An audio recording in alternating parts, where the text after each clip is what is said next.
السلام علیکم۔ Spirit of Islam channel میں ایک بار پھر خوش آمدید۔ عزیز طلبہ، آج کی اس کلاس میں ہم سندھ بورڈ کی 11ویں جماعت کی اسلامیات کے لیکچرز کے سلسلے میں کتاب میں موجود باب صوم موضوعاتی مطالعہ حصہ ج سیرت طیبہ اسوہ حسنہ کے سبق حضور کریم صلی اللہ علیہ وآلہ وسلم بحیثیت رحمت للعالمین کو پڑھیں گے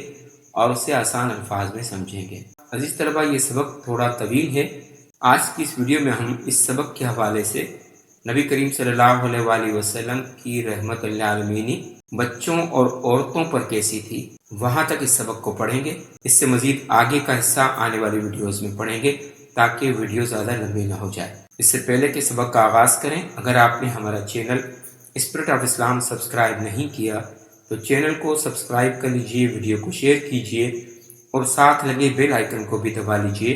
تاکہ آپ کو آئندہ بھی اس طرح کی ویڈیوز کا نوٹیفیکیشن ملتا رہے۔ تو چلیے چلتے ہیں سبق کی طرف۔ سب سے پہلے عنوان ہے سیرت طیبہ یا اسوہ حسنہ۔ اس کے تعارف میں فرمایا گیا ہے کہ لفظ سیرت کے معنی ہے عادت اور انداز، اور طیبہ کا مطلب ہے پاکیزہ، یعنی اس کا معنی یہ ہوگا کہ نبی کریم صلی اللہ علیہ وآلہ وسلم کی پاکیزہ عادات یا نبی کریم صلی اللہ علیہ وآلہ وسلم کی زندگی گزارنے کا پاکیزہ انداز۔ سیرت طیبہ سے مراد حضور اکرم صلی اللہ علیہ وآلہ وسلم کے رہن سہن، یعنی حضور علیہ السلام نے اپنی 63 سالہ حیات طیبہ میں رہن سہن کا، رہنے سہنے کا انداز کس طرح سے اپنایا، کس طرح سے نبی کریم صلی اللہ علیہ وآلہ وسلم اٹھتے تھے، بیٹھتے تھے، کھاتے تھے، پیتے تھے، لوگوں سے گفتگو فرمایا کرتے تھے، لوگوں سے معاملات کیا کرتے تھے، کس طرح سے تجارت کیا کرتے تھے، کس طرح سے کاروبار کیا کرتے تھے، کس طرح سے لوگوں کے کام آیا کرتے تھے۔ یہ سارے اطوار، یہ سارے طور طریقے نبی کریم صلی اللہ علیہ وآلہ وسلم کے رہن سہن میں شامل ہیں۔ اسی طرح سے اخلاق و آداب، نبی کریم صلی اللہ علیہ وآلہ وسلم کا لوگوں سے اخلاق کیسا تھا، اور نشست و برخاست کے نبی کریم صلی اللہ علیہ وآلہ وسلم کے آداب کیسے تھے۔ عبادات اور طرز زندگی ہے، حضور علیہ السلام اللہ رب العزت کی عبادتوں میں کس طرح سے مصروف رہا کرتے تھے،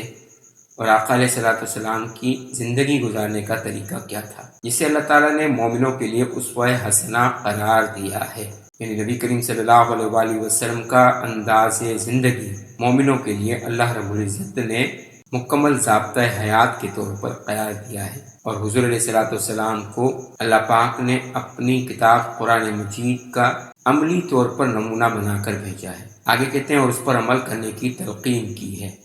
یعنی حضور علیہ السلام کی پیروی کلیتاً واجب ہے، غیر مشروط طور پر واجب ہے۔ حضور اکرم صلی اللہ علیہ وآلہ وسلم کی حیات مبارکہ کے بارے میں دنیا کی ہر زبان میں بے شمار تصانیف و تالیف کی گئی ہیں، یعنی دنیا کا کوئی شخص ایسا نہیں ہے کہ جس کی تمام زندگی کتابوں میں محفوظ کی گئی ہو، سوائے نبی کریم صلی اللہ علیہ وآلہ وسلم کے، کہ آقا کریم صلی اللہ علیہ وآلہ وسلم کی زندگی مبارک کا ایک ایک لمحہ، خواہ وہ جلوت کا ہو یا خلوت کا، گھر کے اندر کا ہو یا گھر کے باہر کا، سفر کا ہو یا حضر کا، ہر لمحہ آقا علیہ السلام کی حیات طیبہ کا کتابوں میں محفوظ کیا گیا، اور دنیا کی ہر زبان میں آقا علیہ السلام کی سیرت کے حوالے سے کتابیں لکھی گئیں اور کتابیں تالیف کی گئیں۔ اس لیے سیرت نگاری اسلامی ادب کا ایک منفرد موضوع ہے، اس میں شعر و شاعری کو نعت اور مولود شریف کے نام سے، جبکہ نثر کو سیرت نگاری اور سیرت النبی صلی اللہ علیہ وآلہ وسلم کے عنوان سے جانا جاتا تھا۔ یعنی آقا علیہ السلام کا حسن، حضور علیہ السلام کے اخلاق کے کریمانہ، آقا علیہ السلام کا رہن سہن، حضور علیہ السلام کا انداز تکلم، ان تمام چیزوں پر شعر و شاعری کی صورت میں جو کچھ لکھا گیا اسے نعت کہا جاتا ہے، مولود شریف کہا جاتا ہے۔ مولود سے مراد میلاد شریف، جبکہ آقا علیہ السلام کی حیات طیبہ کو نثر کی صورت میں جہاں جہاں لکھا گیا، جس کسی نے لکھا اس کو سیرت نگاری کہا گیا۔ آپ صلی اللہ علیہ وآلہ وسلم کی بے شمار خوبیوں اور اوصاف میں سے آپ کا رحمت للعالمین کی وصف موصوف ہونا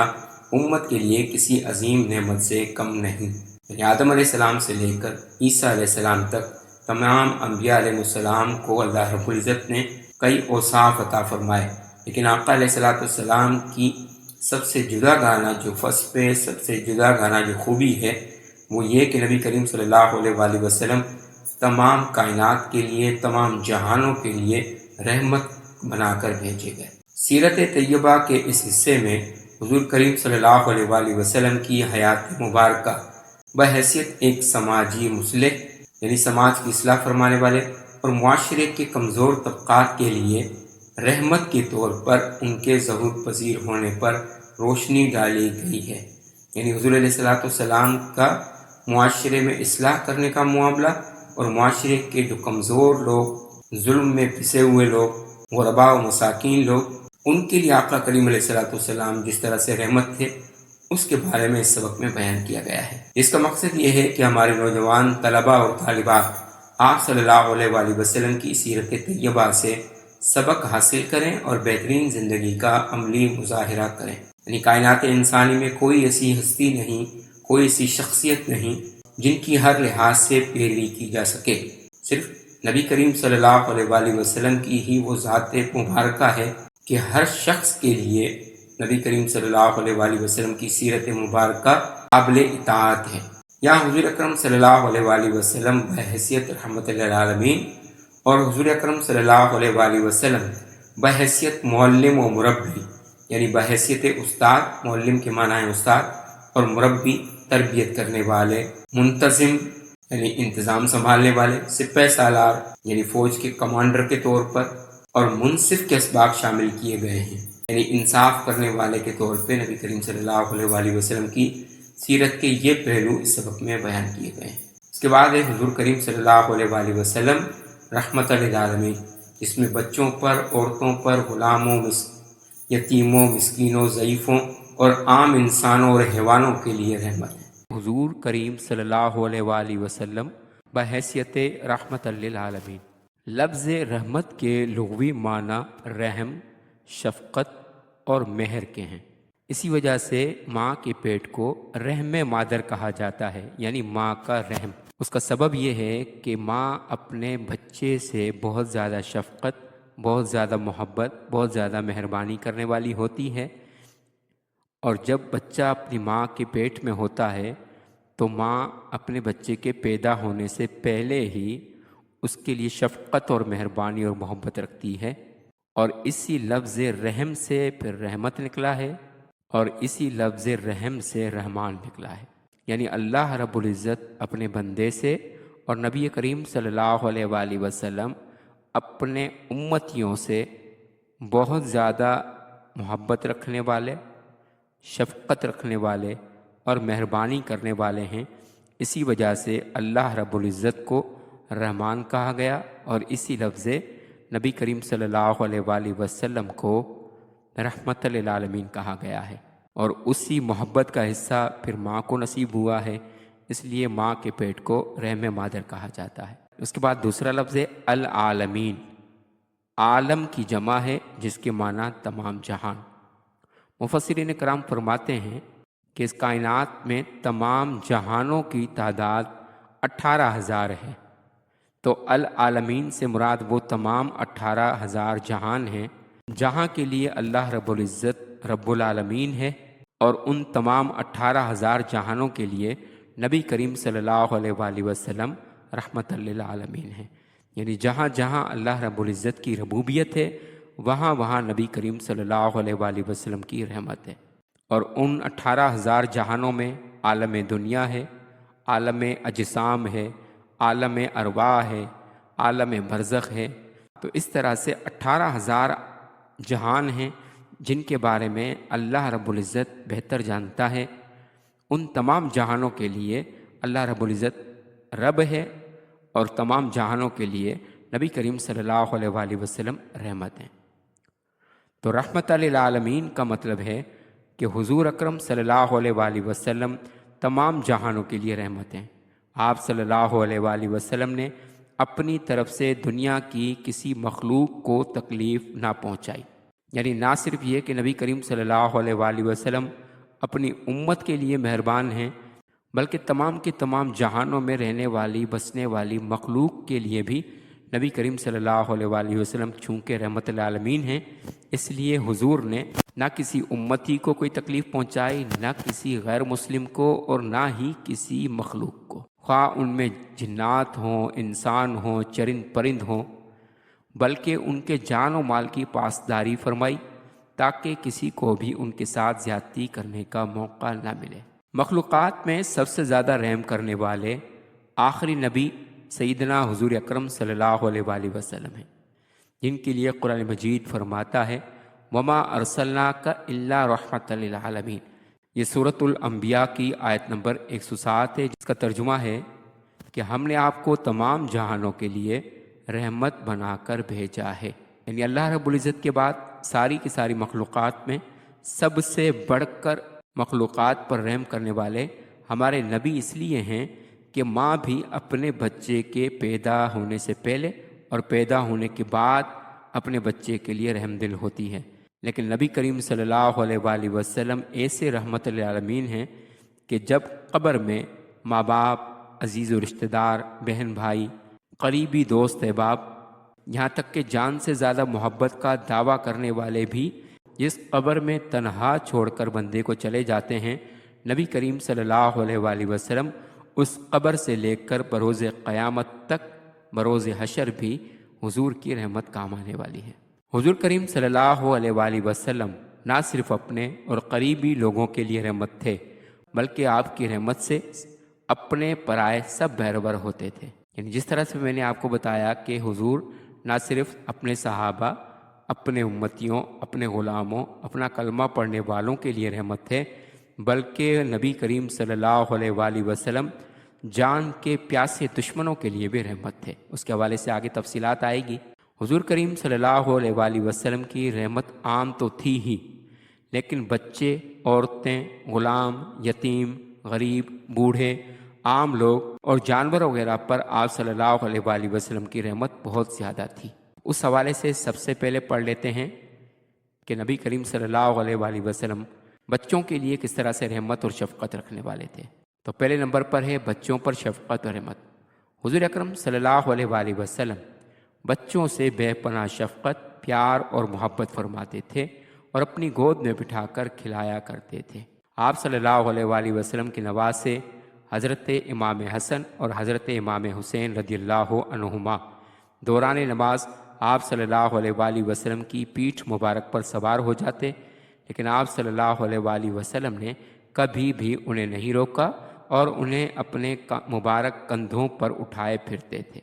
یہاں تک کہ دوران نماز بھی اگر حسنین کریمین یعنی حضرت امام حسن اور حضرت امام حسین آپ صلی اللہ علیہ وآلہ وسلم کے کندھوں پر بیٹھ جاتے تو آپ صلی اللہ علیہ وآلہ وسلم انہیں نہیں اتارتے تھے۔ یعنی نبی کریم صلی اللہ علیہ وآلہ وسلم اللہ رب العزت سے عبادت کے معاملے میں بہت زیادہ منہمک رہنے والے تھے، بہت زیادہ خشوع اور خضوع سے اللہ رب العزت کی عبادت کیا کرتے تھے۔ لیکن بچوں کا اگر معاملہ آ جاتا، اگر امام حسن، امام حسین جو آپ کے نواسے تھے، بچپن میں اگر آپ کے کاندھے پر چڑھ جاتے سجدے کی حالت میں، تو نبی کریم صلی اللہ علیہ وآلہ وسلم ان کے لیے اس قدر شفیق اور مہربان تھے کہ اپنے سجدوں کو طول دے دیتے، اپنے سجدوں کو لمبا کر دیتے کہ کہیں میرے نواسے میرے پیٹھ پر سے گر نہ جائیں۔ آگے فرماتے ہیں کہ بچوں کے ساتھ آپ کا رویہ ہمیشہ رحمت اور شفقت والا تھا، بلکہ اگر کوئی بات سمجھانی ہوتی تو نرمی اور شفقت سے ان کی تربیت کرتے۔ آپ صلی اللہ علیہ وآلہ وسلم بچوں کے حقوق کی پامالی کو برداشت نہیں کرتے تھے۔ یعنی اگر کسی بچے کو کوئی بات سمجھانی ہوتی تو حضور علیہ الصلوۃ والسلام کا طریقہ مبارک یہ تھا کہ ایک مجلس میں، ایک محفل میں نبی کریم صلی اللہ علیہ وآلہ وسلم کے صحابہ کرام کے ساتھ ایک چھوٹا بچہ موجود تھا، تو حضور علیہ الصلوۃ والسلام کی عادت کریمہ تھی کہ کسی بھی کام کی ابتدا کرتے تو دائیں جانب سے شروع کرتے۔ تو نبی کریم صلی اللہ علیہ وآلہ وسلم نے دودھ کا پیالہ اپنے صحابہ کرام میں تقسیم کرنا چاہا تو حضور علیہ الصلوۃ والسلام کے دائیں طرف سب سے پہلے ایک چھوٹا بچہ موجود تھا۔ تو نبی کریم صلی اللہ علیہ وآلہ وسلم نے بجائے اس کے کہ اس بچے کو نظر انداز کر کے صحابہ کرام کو وہ دودھ کا پیالہ پیش کرتے، حضور علیہ السلام نے اس بچے سے فرمایا کہ بھائی اصول کے مطابق تو دائیں طرف سب سے پہلے تمہاری باری بنتی ہے، لیکن اگر تم اپنے بڑوں کے لیے ایثار کرو اور تم اپنے بجائے کسی بڑے کے لیے دودھ کا پیالہ پیش کرنے کی اجازت دو تو پہلے میں کسی اور کو دودھ کا پیالہ پیش کروں۔ تو اس بچے نے بڑا خوبصورت جواب دیا، عرض کی کہ یا رسول اللہ، کیونکہ اس دودھ کے پیالے کو پہلے آپ نے نوش فرما لیا ہے، اس پیالے سے پہلے آپ نے دودھ پی لیا ہے، تو اگر آپ نے نہ پیا ہوتا تو میں یہ قربانی دے دیتا اور کسی اور کو اپنے اوپر ترجیح دیتا کہ وہ سب سے پہلے دودھ پی لے، لیکن چونکہ آپ کے مبارک ہونٹ اس پیالے سے لگ چکے ہیں، اس لیے میری محبت یہ گوارا نہیں کرتی کہ میں اپنی باری کسی اور کو دے دوں۔ میں چاہوں گا کہ جس پیالے پر آپ کے مبارک ہونٹ لگے ہیں سب سے پہلے میں اس دودھ کو پیوں۔ تو نبی کریم صلی اللہ علیہ وآلہ وسلم نے اس بچے کی محبت کی قدر کرتے ہوئے سب سے پہلے دودھ کا پیالہ اس بچے کو پیش کیا، ورنہ اگر آپ چاہتے تو بچہ سمجھ کر اسے نظر انداز کر کے سب سے پہلے کسی بڑے کو وہ دودھ کا پیالہ پیش کر سکتے تھے، لیکن بچے کو نہ صرف آپ نے سمجھایا بلکہ اس کی محبت کی قدر کرتے ہوئے دودھ کا پیالہ سب سے پہلے اسے پیش کیا۔ حضرت انس رضی اللہ تعالیٰ عنہ فرماتے ہیں کہ میں نے 10 سال تک حضور اکرم صلی اللہ علیہ وآلہ وسلم کی خدمت کی، لیکن آپ صلی اللہ علیہ وآلہ وسلم نے کبھی بھی مجھ سے یہ نہیں فرمایا کہ تم نے ایسا کیوں کیا یا ایسا کیوں نہیں کیا، اور کبھی سختی سے مخاطب نہیں ہوئے۔ یہ صحیح بخاری کی حدیث نمبر 6038 ہے، جس میں نبی کریم صلی اللہ علیہ وآلہ وسلم کے خادم خاص حضرت انس رضی اللہ تعالیٰ عنہ بتاتے ہیں کہ میں 10 سال تک حضور کی خدمت میں رہا، لیکن کبھی مجھے حضور علیہ الصلوۃ والسلام نے نہ کسی بات پر جھڑکا، نہ کسی بات پر ڈانٹا، نہ کسی بات پر مجھے یہ کہا کہ یہ تم نے کیوں نہیں کیا اور یہ تم نے کیوں کیا، بلکہ ہمیشہ نرمی سے مجھ سے مخاطب ہوتے تھے۔ اسی طرح سے حضرت عمر بن ابی سلمہ رضی اللہ عنہ بیان کرتے ہیں، عزیز طلبہ، جس نام میں بھی عمر کے بعد واو لگا ہوا ہو تو اس کو عمرو نہیں پڑھا جاتا بلکہ اس کو عین کے زبر کے ساتھ پڑھا جاتا ہے، تو یہ عمرو بن ابی سلمہ نہیں بلکہ عمر بن ابی سلمہ پڑھا جائے گا۔ اگر واو نہیں ہوتا تو ہم یہاں پر حضرت عمر پڑھتے، کیونکہ عمر میں رے کے بعد واو لگا ہے، تو جہاں کہیں بھی اس طرح کا نام آتا ہے تو وہاں پر عمر نہیں بلکہ عمر بن ابی سلمہ پڑھا جاتا ہے۔ تو وہ بیان کرتے ہیں کہ میں ایک چھوٹا بچہ تھا، تو میں سیدنا حضرت محمد رسول اللہ خاتم النبیین صلی اللہ علیہ وآلہ وسلم کی نگرانی میں رہتا تھا۔ ایک دفعہ کھانے کے دوران میرا ہاتھ تھالی میں ادھر ادھر چل رہا تھا، جس طرح سے عام طور پر چھوٹے بچے، تو آپ صلی اللہ علیہ وآلہ وسلم نے فرمایا، اے لڑکے، بسم اللہ الرحمن الرحیم پڑھ کر اپنی طرف سے اور دائیں ہاتھ سے کھایا کرو۔ یہ صحیح بخاری کی حدیث نمبر 5377 ہے۔ یعنی اس سے یہ پتہ چلا کہ نبی کریم صلی اللہ علیہ وآلہ وسلم کا بچوں کی تربیت کرنے کے حوالے سے بھی کس قدر مشفقانہ انداز تھا، کس قدر محبت اور پیار سے کسی کو سمجھایا کرتے تھے۔ اسی طرح سے عزیز طلبہ اور بھی کئی سارے واقعات ہیں کہ نبی کریم صلی اللہ علیہ وآلہ وسلم بچوں سے اس قدر محبت فرمایا کرتے تھے، اس قدر پیار فرمایا کرتے تھے کہ راہ چلتے ہوئے کسی بھی بچے پر نظر پڑتی تو سلام میں پہل کیا کرتے تھے۔ اس بچے کو سلام کرنے کی نوبت پیش نہیں آتی تھی، بلکہ حضور علیہ الصلوۃ والسلام نبی کریم صلی اللہ علیہ وآلہ وسلم بچوں کو دیکھ کر خود السلام علیکم ورحمۃ اللہ فرمایا کرتے تھے، اور کئی مواقع پر نبی کریم صلی اللہ علیہ وآلہ وسلم راہ چلتے ہوئے چھوٹے بچوں کو دیکھ کر ان کے گالوں پر، ان کے رخساروں پر اپنے مبارک ہاتھ پھیر دیا کرتے، کسی کے سر پر ہاتھ پھیر دیا کرتے، اور اس طرح سے بچوں سے محبت فرمایا کرتے تھے۔ بلکہ حدیث پاک میں بڑا خوبصورت واقعہ آتا ہے کہ ایک روز نبی کریم صلی اللہ علیہ وآلہ وسلم نماز عید کے بعد راستے سے گزر رہے تھے تو ایک بچے کو روتے ہوئے دیکھا۔ باقی سب بچے کھیلنے میں مصروف تھے، وہ اکیلا بچہ ایک طرف کھڑا ہوا رو رہا تھا۔ تو حضور علیہ الصلوۃ والسلام نے اس سے بلا کر پوچھا کہ تم کیوں روتے ہو؟ تو اس نے عرض کی، یا رسول اللہ، میرے ماں باپ نہیں ہیں، یہ سب بچے کھیل کر اپنے اپنے ماں باپ کے پاس چلے جائیں گے اور انہوں نے نئے کپڑے پہنے ہوئے ہیں، یہ سب بچے نئے کپڑے پہنے ہوئے کھیل رہے ہیں اور سارے بچے اپنے اپنے ماں باپ کے پاس چلے جائیں گے۔ میں اس لیے رو رہا ہوں کہ نہ میرے پاس نئے کپڑے ہیں اور نہ ہی میرے ماں باپ ہیں جن کے پاس جا کر میں کپڑوں کے لیے کہہ سکوں۔ تو حضور علیہ الصلوۃ والسلام نے اس بچے کو اپنے ساتھ لیے، تو حضور علیہ الصلوۃ والسلام نے اس بچے سے فرمایا کہ کیا تم اس بات کو پسند کرو گے کہ تمہارے بہن اور بھائی حسن و حسین بن جائیں اور تمہاری ماں فاطمہ بن جائے۔ حضور علیہ السلام نے اس بچے پر شفقت کرتے ہوئے اسے یہ فرمایا اور اپنے ساتھ لے گئے، اور گھر لے جا کر حضرت خاتون جنت سیدہ فاطمہ الزہرا رضی اللہ تعالیٰ عنہا سے فرمایا اس بچے کو نہلاؤ دھلاؤ اور اس کے کپڑوں کا انتظام کرو، اور اس بچے سے فرمایا کہ آج سے حسن و حسین تمہارے بھائی ہیں اور فاطمہ تمہاری ماں ہے۔ عزیز طلبہ، اس طرح سے احادیث مبارکہ میں اور بھی بچوں سے رحمت کے کئی سارے واقعات ہیں، لیکن وقت کی قلت کی وجہ سے اس کو زیادہ طویل نہیں کرتے، آگے پڑھتے ہیں۔ دوسرے نمبر پر ہے عورتوں کے لیے رحمت۔ اسلام سے پہلے پوری دنیا اور بالخصوص عرب کی عورتیں بہت زیادہ مظلوم تھیں۔ انہیں مال و دولت سمجھا جاتا تھا۔ ان کے رشتہ دار ان کی پیدائش پر اس قدر ناراض ہوتے تھے کہ کبھی کبھی انہیں زندہ دفن کر دیتے تھے، اور انہیں معاشرے میں بہت ادنا درجہ دیا جاتا تھا۔ یعنی حضور علیہ السلام کی بعثت سے پہلے، آقا علیہ السلام کے اعلان نبوت سے پہلے بیٹیوں کی پیدائش کو اس لیے برا سمجھا جاتا تھا کہ لوگ سمجھتے تھے کہ اگر بیٹی پیدا ہوئی اور وہ جوان ہوئی تو لوگ اس کا رشتہ لینے کے لیے آئیں گے، تو عرب کے لوگ اس بات کو شرم کا باعث سمجھتے تھے، اس لیے کئی لوگ اپنی بچیوں کو زندہ درگور کر دیا کرتے تھے،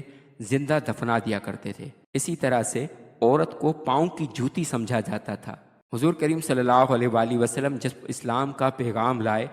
تو ہر عورت کو ماں، بیوی، بہن اور بیٹی کا درجہ دیا اور ان کے حقوق کا تعین کیا۔ یعنی عورت کو ماں کی حیثیت سے اتنا بڑا درجہ دیا کہ نبی کریم صلی اللہ علیہ وآلہ وسلم نے فرمایا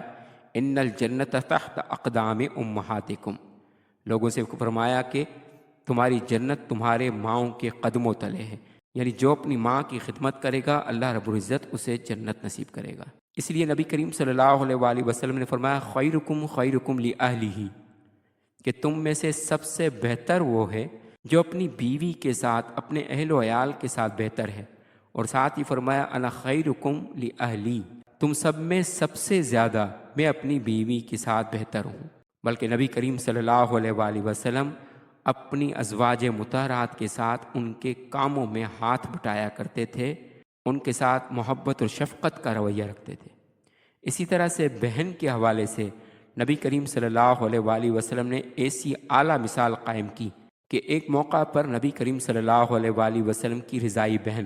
جو کہ حضرت حلیمہ سعدیہ رضی اللہ تعالیٰ عنہا کی بیٹی تھیں، حضرت حلیمہ سعدیہ رضی اللہ تعالیٰ عنہا نے آپ صلی اللہ علیہ وآلہ وسلم کو بچپن میں دودھ پلایا تھا، تو اس رشتے سے حضرت حلیمہ کی بیٹی حضرت شیمہ رضی اللہ تعالیٰ عنہا نبی کریم صلی اللہ علیہ وآلہ وسلم کی رضائی بہن تھیں۔ تو وہ ایک موقع پر نبی کریم صلی اللہ علیہ وآلہ وسلم سے ملاقات کرنے کے لیے آئیں، تو حضور علیہ السلام نے ان کے لیے اپنی چادر بچھائی اور رخصت کرتے وقت ان کو بہت ساری تحفے کے طور پر بکریاں دیں، اور انہیں رخصت کرنے کے لیے خود تشریف لے گئے۔ اسی طرح سے بیٹی کے طور پر عورت کو نبی کریم صلی اللہ علیہ وآلہ وسلم نے ایسی عزت دی کہ حضور علیہ السلام نہ صرف یہ کہ اپنی بیٹی، اپنی شہزادی سیدہ کائنات سیدہ فاطمہ رضی اللہ تعالی عنہا کو دیکھ کر استقبال کے لیے کھڑے ہو جایا کرتے، ان کی پیشانی مبارک پر بوسہ دیا کرتے، اور ساتھ ہی نبی کریم صلی اللہ علیہ وآلہ وسلم نے فرمایا کہ جس شخص نے اپنی بیٹی کی پرورش کی، اسے پال پوس کر جوان کیا، قیامت کے دن وہ اس طرح سے ہوگا جس طرح سے میری دو انگلیاں آپس میں جڑی ہوئی ہیں۔ یعنی بیٹی کی پرورش اور بیٹی کی اچھی تربیت کرنے والا قیامت کے دن میرے اتنا زیادہ قریب ہوگا جتنا زیادہ یہ دو انگلیاں آپس میں ملی ہوئی ہیں۔ آگے فرماتے ہیں انہیں اپنے شوہر، بھائی، باپ اور اولاد کے لیے بھائی سے عزت بنایا اور ان کی حفاظت اور کفالت کی ذمہ داری ان پر ڈال دی۔ یعنی عورت کو وراثت میں سے بھی حصے دار بنایا کہ وہ اپنے باپ کی وراثت میں سے بھی حصے دار ہے اور اپنے شوہر کی وراثت میں سے بھی حصے دار ہے، اور انہیں مال و جائیداد رکھنے اور باوقار زندگی گزارنے کا موقع دیا۔ وہ اپنے والدین کی وراثت میں سے حصہ لیں گی اور دوسرے بھی ان کے وارث بن جائیں گے۔ سیدنا حضرت محمد رسول اللہ خاتم النبیین صلی اللہ علیہ وآلہ وسلم تمام مسلم اور غیر مسلم خواتین کی بے حد عزت و تکریم کرتے تھے۔ ایسے معاشرے میں جہاں بیٹی پیدا ہونے کو عار سمجھا جاتا تھا، یعنی شرم سمجھا جاتا تھا، آپ صلی اللہ علیہ وآلہ وسلم اپنی بیٹی حضرت فاطمۃ الزہرا رضی اللہ تعالی عنہا کا کھڑے ہو کر استقبال کیا کرتے تھے۔ آپ تو غیر مسلم عورتوں پر بھی اپنی چادر ڈال کر ان کا احترام کرتے تھے۔ اس کی مثال ہمیں حدیث مبارکہ میں اس طرح سے ملتی ہے کہ حاتم طائی کی بیٹی ایک جنگ کے موقع پر اس کا سر ننگا ہو گیا تو نبی کریم صلی اللہ علیہ وآلہ وسلم نے دوڑ کر اس کے سر پر دوپٹہ رکھا۔ حاتم طائی عیسائی تھا، غیر مسلم تھا۔ لوگوں نے عرض کی کہ یا رسول اللہ، یہ تو غیر مسلم کی بیٹی ہے۔ تو نبی کریم صلی اللہ علیہ وآلہ وسلم نے فرمایا، بیٹی چاہے غیر مسلم ہی کی کیوں نہ ہو، بیٹی بیٹی ہی ہے۔ عزیز طلبہ، آج کے سبق میں یہیں تک کافی ہے تاکہ ویڈیو زیادہ لمبی نہ ہو جائے۔ اس سبق کا بقیہ حصہ آئندہ آنے والی ویڈیو میں پیش کیا جائے گا۔ امید ہے کہ آپ کو آج کا لیکچر پسند آیا ہوگا۔ اگر آپ کو لیکچر پسند آیا تو چینل کو سبسکرائب کر لیجئے اور بیل آئیکن کو بھی دبا لیجئے تاکہ آپ کو آئندہ بھی اس طرح کے مزید لیکچرز ملتے رہیں۔ ملتے ہیں اگلے لیکچر میں، تب تک والسلام علیکم ورحمۃ اللہ وبرکاتہ۔